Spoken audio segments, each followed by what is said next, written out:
Ховд аймгийн хэмжээнд үйл ажиллагаа явуулж буй ерөнхий боловсролын 25 сургуулийн 1800 гаруй багш албан хаагчид ажиллаж байгаагаас 660 гаруй үйлчилгээний ажилчид боловсролын салбарт ажиллаж байна. Тухайн салбарт бүртгэгдсэн үйлдвэрлэлийн ослын тоо харьцангуй бага байдаг ч сүүлийн 2 жил дараалан хөдөөгийн сургуулийн хөдөлмөрийн аюулгүй байдал эрүүл ахуйн стандартыг дагаж ажиллаагүйгээс үйлдвэрлэлийн 2 осол бүртгэгджээ. Боловсролын салбар нь хөдөлмөрийн аюулгүй байдал эрүүл ахуйн асуудал дээр харьцангуй эрсдэл багтаа салбар.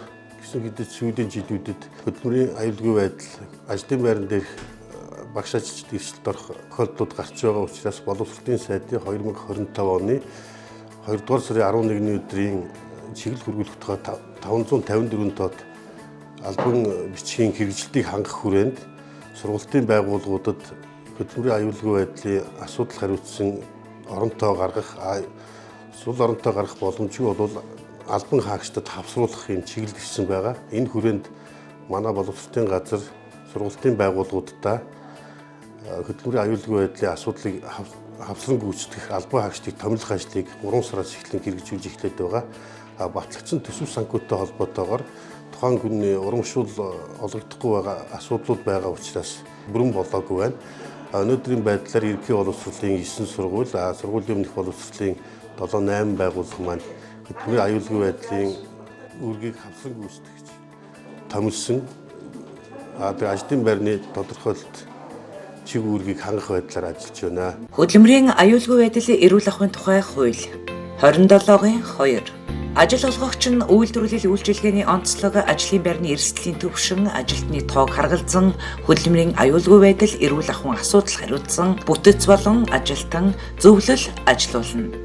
27-гийн 4. Хөдөлмөрийн аюулгүй байдал, эрүүл ахуйн асуудал хариуцсан ажилтнаар инженер, техникийн болон эрүүл ахуйн боловсролт мэргэжсэн хүнийг ажилуулна.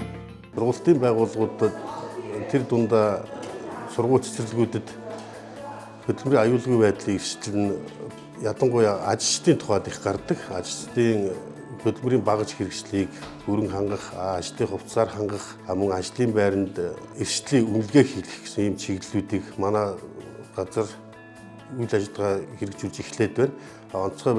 Баруун онцгой байдлын газарт бол 2 сард албан бичиг сургалтын бүх байгууллагуудын эрсдлийн үнэлгээ хийх албан бичгийг хөрвүүлэн тухайн байгууллага маань үйл ажиллагааныхаа хөтөлбөрт оруулсан эхнээсээ арга хэмжээгээ хэрэгжүүлээд явж байна.